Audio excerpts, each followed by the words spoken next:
Man, I love the Saiyans, dude. And I'm not just talking about our boys. I just find the culture and society surrounding them so fascinating. We'd see their world through the stories of Bardock and like flashbacks from other characters who lived back then, but there was still so much of the world and lore I just didn't understand. So I decided to reread some of the manga, rewatch some anime episodes. I went through some of those, those really crazy interviews Toriyama would do from time to time in V-Jump. In the process, I found some really interesting details and thought they were kind of worth sharing. Now, while I have my own feelings about what information is really relevant to modern material or not, that's not really the point of this video. I see this as some kind of experiment, taking what I can find and squeezing it together, painting it all on a nice little canvas. So, if you want to entertain this little idea I have, let us not waste time and begin. The original Saiyan homeworld was revealed to us in Dragon Ball Super as Planet Sadala, which you guys might already know is where the Saiyans of Universe 6 currently live. We don't know much about Universe 7 Sadala, not even that much about Universe 6's to be honest. However, the Dragon Ball Super manga by Toyotaro shows most of the buildings are the same ones in Planet Vegeta in Dragon Ball Super Broly. Even Cabba's armor, from Vegeta's statements, is the armor the Saiyans wore before joining Frieza's army. Therefore, it's not unreasonable to consider ancient Saiyans could have also shared a similar aesthetic to current-day Universe 6 Sadala. However, these Saiyans were not quite as allied together as we see today, as we know of two opposing groups, the Righteous-Hearted Saiyans and the Evil Saiyans. From what it seemed, the Righteous-Hearted ones were few in number, because we only know that 6 of them started rebelling against the Evil Saiyans. It could be that the 6 led a larger rebellion, but I didn't really find any statements supporting that. The war most likely ended in tragedy for the heroes, as the group's sole survivor, Yamoshi, turned into the earliest known Super Saiyan. Except for Bardock and episode of Bardock, but shh, we're not talking about that. It is described that his ferocious fighting style and wild transformation frightened the other Saiyans. Toriyama, in this same interview where he dropped the Yamoshi lore, also talked about the concept of S-cells. I know, S-cells get made fun of in the community as just Dragon Ball's versions of midichlorians from Star Wars, but I think if you brush the surface level concept aside, Toriyama brings up an interesting notion.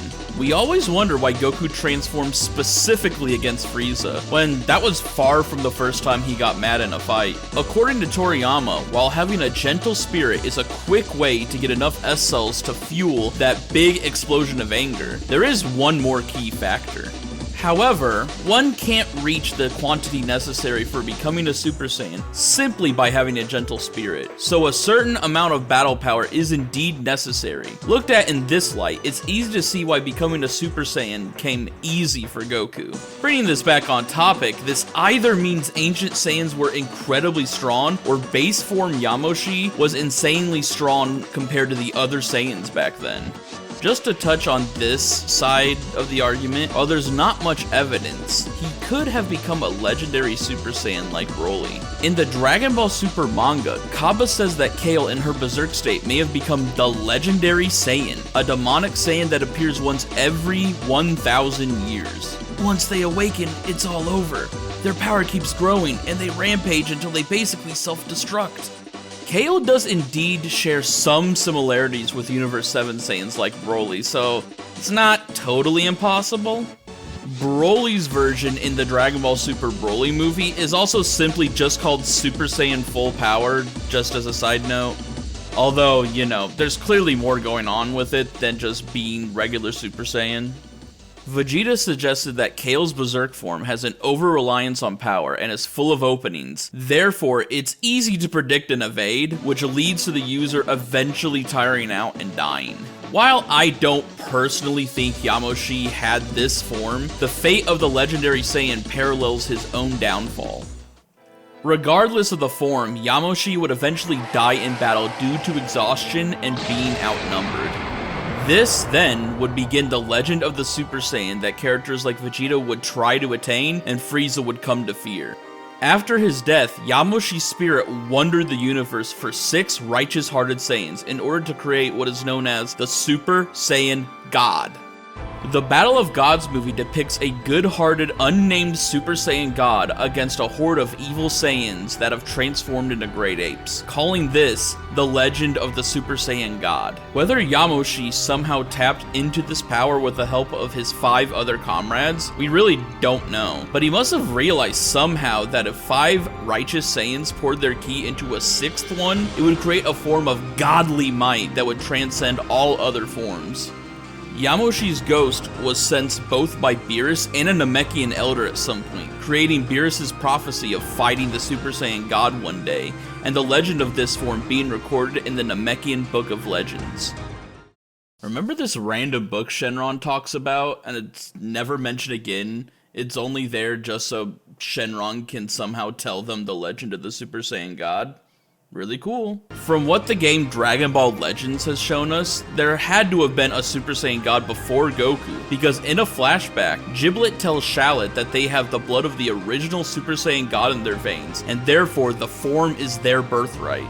They wish to carry on the legacy of opposing the evil Saiyans, in which Giblet refers to their descendants, the evil Saiyans that is, as the blood of the tainted, and while they, the brothers, are the blood of the defeated. Cumber, an ancient evil Saiyan from Super Dragon Ball Heroes, also got enraged at the sight of Goku's Super Saiyan God state.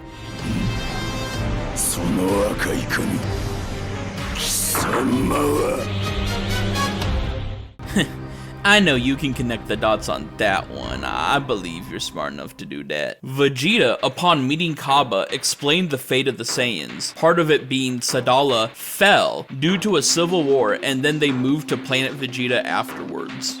This could be the battle with Yamoshi's group being referenced here, but we really don't know. Once Sadala fell, whether that means it was destroyed or abandoned, the Saiyans moved to Planet Plant, home of the Sufurians, also known in the dub as the Tuffles. Half the size of the Saiyans, and the current owners of this planet, it really did not take very long for some fights to break out and full-scale war. While the Saiyans were far superior in strength, they were still outnumbered and technologically inferior to this advanced civilization. This resulted in a stalemate for a little while, but all the Saiyans had to do was hold out long enough for the full moon, which appeared on this planet every 8 years. Once in their giant ape forms, the tide was turned, and the Sufurians were wiped out. But, as a warrior race, they were restless without constant bloodshed, so they set their sights to the stars in order to conquer more, but sadly for them, they were limited in their reach. Then, as we all know, they made contact with the Frieza Force, known at this time as King Cold's Empire. Whether it be because of looted technology from the Sufurians, technology from other conquered planets, or King Cold's Empire supplying them, the only advanced technology they have in abundance serves the functions of space travel and combat. In the original Z anime, the Scouters were invented by the Sufurians, and through the Saiyans made their way into the hands of the Frieza Force. But in Dragon Ball Super Broly, we see that Frieza gives the Saiyans the Scouters to replace the Scout Scopes they use. Considering the lack of technological advancements for the Saiyans, we could possibly infer that the Sufurians may have created the Scout Scopes, or something like them, that the Saiyans took and used for themselves until Frieza arrived. Or maybe, King Cold saw those, was like, that's really cool, and took the Scout Scopes, to his own scientists, then they made the Scouters from that, and then brought them with Frieza's welcoming party, and Frieza's like, hey guys, this is like your theme, but way cooler.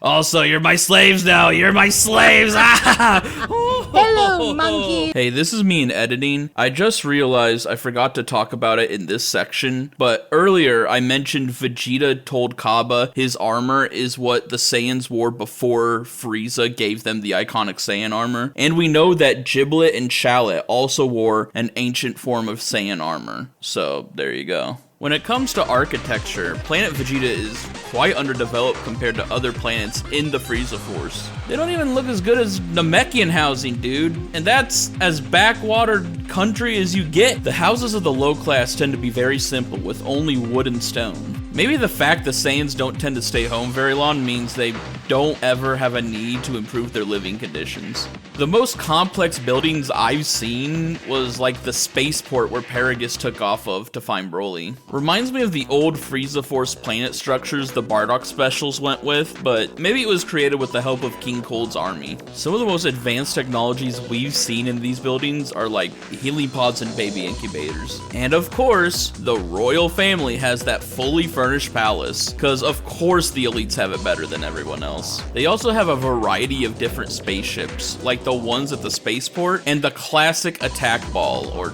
space pod, which members of the Frieza Force also use. Might have been another gift from King Cold's army, maybe. It should be noted that Saiyans must have had some early form of space travel technology like centuries ago, as they had to somehow escape planet Sadala and could have been conquering worlds around them before that. They also raised some low-class babies as engineers, so they must have a grasp on constructing and maintaining machines. And if the Z filler's anything to go off of, they did utilize Sufurian technology for use in limited space travel, and simply needed help from other organizations to reach further into the universe. Hey, remember these random guys?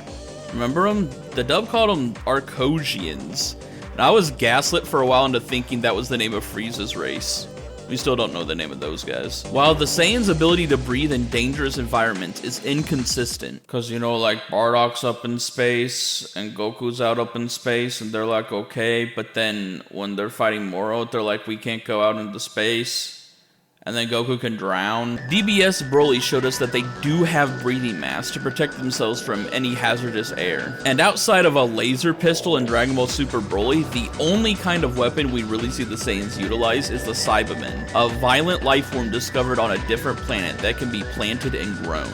They are extremely rare and valuable since it is difficult to harvest the bulbs they grow from. And people use the idea that if you can't beat a Cyberman, you must be pretty weak, even though Yamcha actually won the fight itself, but that's not important right now. But their supposedly low power is actually proof of the trend that Saiyans were pretty weak in the grand scheme of the universe. How so? Well, keep a mental note. Write a little sticky note. Put it on your brain. Keep it for later. It'll come back. In Dragon Ball Minus, there are only several thousand Saiyans by their last days. Quite the low population, don't you think? Especially for a spacefaring civilization? We'll get to that one soon. Make another sticky note. Saiyans at birth have their battle power read, already having their place in the world dictated from the moment they're born. Almost all Saiyans are low-class warriors, with only 10 in the whole population qualifying as mid-class warriors, such as Nappa. The only Saiyan elites at this time are, of course, King Vegeta III and Prince Vegeta IV. Ranks of Saiyans are determined by their innate latent battle power, but they can be promoted if their battle power rises greatly. Interestingly though, despite Bardock surpassing some mid-class Saiyans in power and being just as strong as a low-class Saiyan can get, he could not become a mid-class warrior according to Toriyama. I guess he didn't submit his paperwork or something. This is a little late on the application form. If a certain standard of power is surpassed at birth, Saiyans are deemed upper-level warriors, who are fit to be raised into soldiers. Saiyan infants whose power is deemed too low have two paths at this age. Those being either becoming an engineer or an infiltration baby, which is a child sent off-world to conquer a planet as they grow up on it. If they grow strong enough and succeed in conquering the planet, they then return to Planet Vegeta as a low-class warrior. Saiyans have to have a great memory, even as a baby, or somehow conditioned in a way to recall that they have to conquer the planet and return home, because Raditz somehow expected Goku to remember him and his mission even when Raditz knew he was sent as a child. It's kinda weird. Saiyans can also basically eat anything edible and don't have any likes or dislikes of food, meaning they can adapt to any planet's ecosystem relatively easily. In Jocko, the Galactic Patrolman manga, Jocko reveals that he was sent to Earth to stop and kill the young Goku, mentioning the methods the infiltration babies use to eventually take over a planet. He says if the planet is ruled by a powerless race like this Earth, they will usually send a small child to slowly do away with the people on that planet. They have a very long childhood, so they can deceive the people around them as a child until they grow up. After that, their body will quickly grow into a size that is suited to fight, and they will continue to create havoc without hardly ever aging. However, most don't make it back to planet Vegeta alive, usually because they are killed by the planet's inhabitants. According to Toriyama, Raditz himself, while low class, was actually considered an upper level warrior, and therefore was assigned to the same group of warriors as Nappa, even before Vegeta became part of the group. This indicates that if an upper level warrior can be at the level of Raditz, and that the average highest level of a low class Saiyan is an upper level warrior, that means most Saiyans were weaker than Raditz in power. When Raditz met Goku, perhaps he thought Goku was already at an acceptable level of strength for a low class Saiyan. I mean, he thought he was good enough to at least join Vegeta's group, and actually told him they need him to help tip the scales on fighting a difficult planet.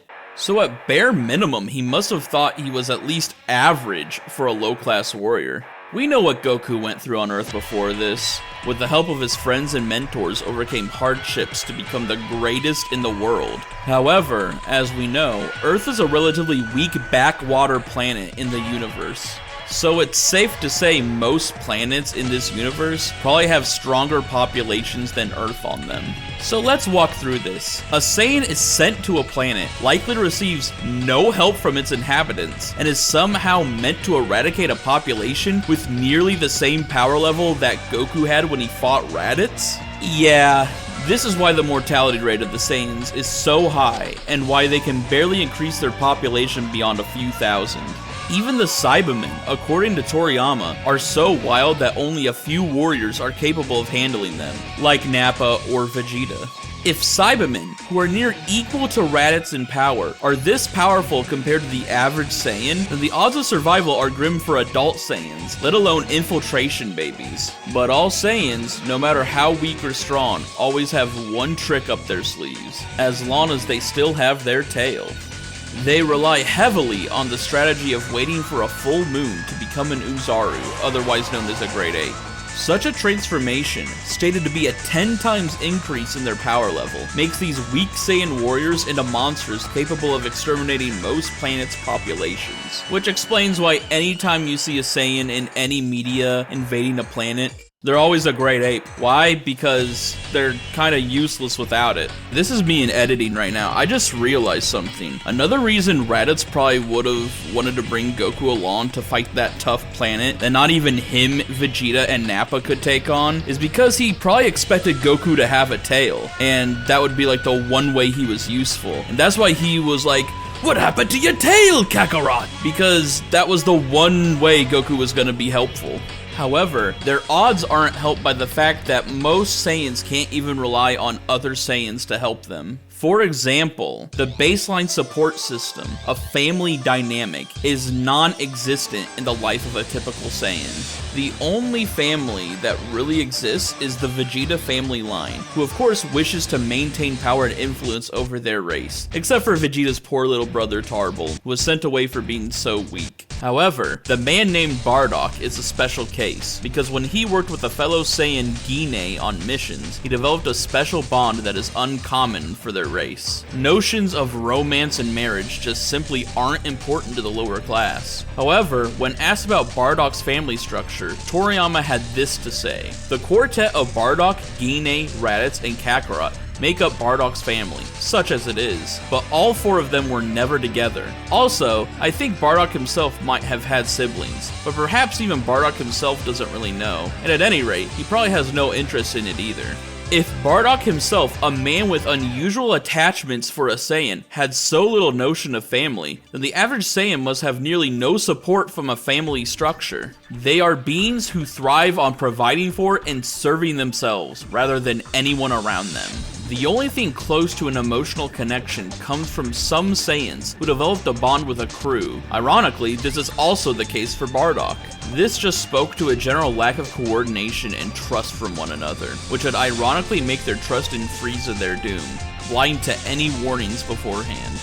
As we know, the fate of the Saiyans only ends in tragedy. Word of the stories and legends of the Super Saiyan and the Super Saiyan God, one way or another, made their way to Frieza's careful ears. While Frieza himself didn't actually believe in these legends, he was paranoid at the potential of the Saiyans to get stronger through combat, and them theoretically rising against him. To alleviate his worries, he calls all Saiyans he can to planet Vegeta, so that they are all in one place. Once nearly the entirety of the race arrives on their planet, Frieza aims to destroy them once and for all, even willing to take the hit of losing around half of his Frieza fighting force to do so. Most Saiyans capable of returning made their way back to planet Vegeta, apart from Vegeta's group. Bardock suspects something is up with this congregation, and has a feeling there is something wicked behind all of it. Most other Saiyans seem pretty oblivious, and this is consistent in Dragon Ball Z when they laugh at Bardock for even trying to convince them to join his rebellion.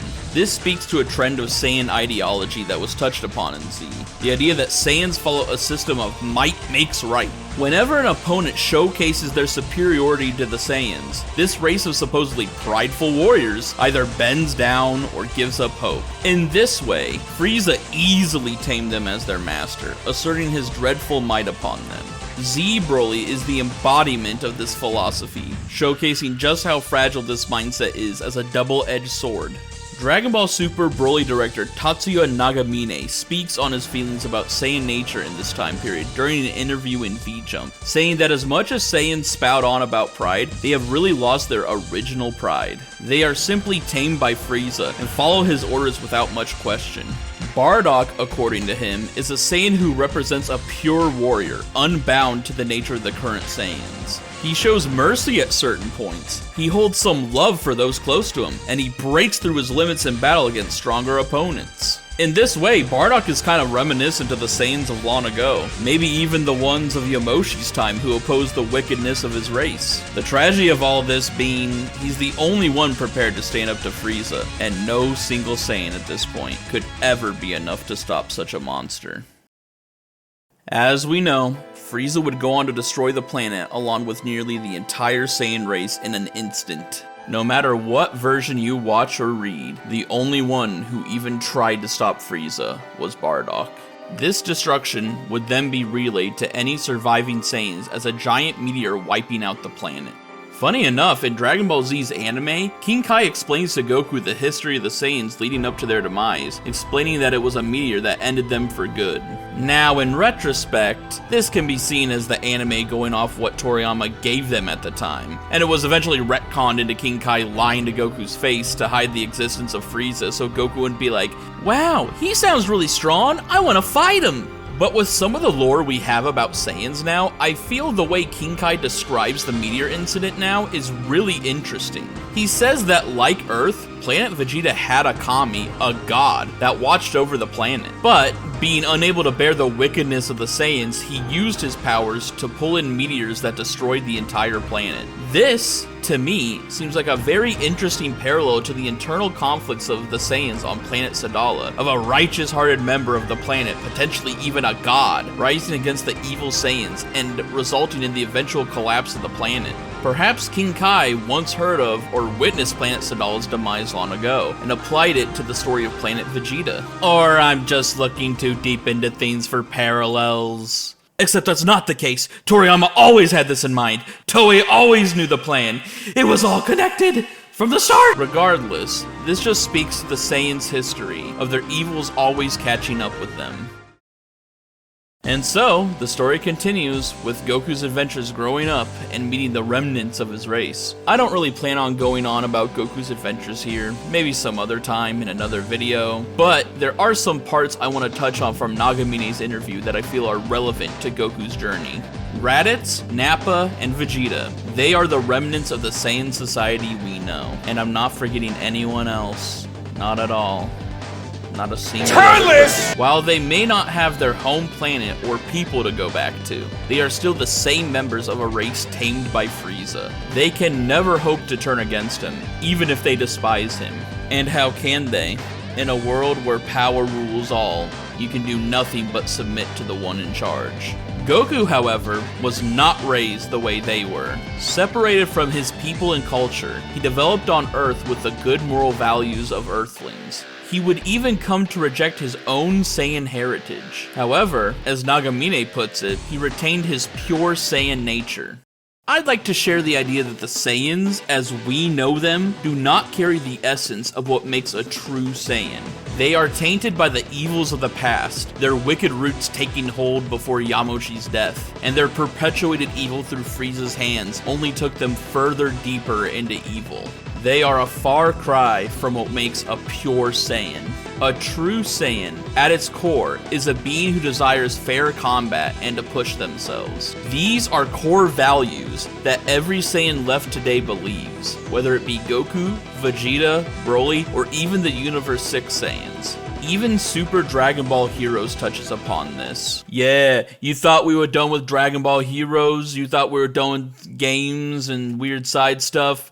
They're still relevant right now, baby. Vegeta faces Cumber and Turles, Saiyans who represent the height of their race's wickedness. They attempt to control Vegeta with their evil Saiyan energy, or whatever it is, and exclaim that evil is supposed to be the core of the Saiyan race, but Vegeta denies this. He controls the evil energy imparted into him, and explains that their nature is not defined by good or evil, but by aiming for higher power. After this victory, he imparts onto them a lesson.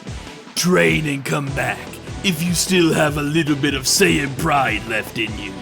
Or would it be better as like old Funimation dub Vegeta? Train and come back, if you still have a little Unbelievable! bit of pride left Absolute in you. madness! Now, Nagamine feels that Goku and Broly are the only true pure Saiyans. Vegeta is close, but his pride as a prince interferes with his nature.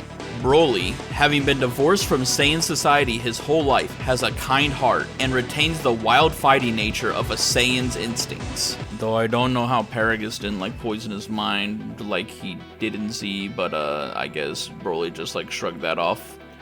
Probably shouldn't have shot Ba in the ear. He wasn't corrupted by evil. He simply had a desire to defeat his opponent and to survive.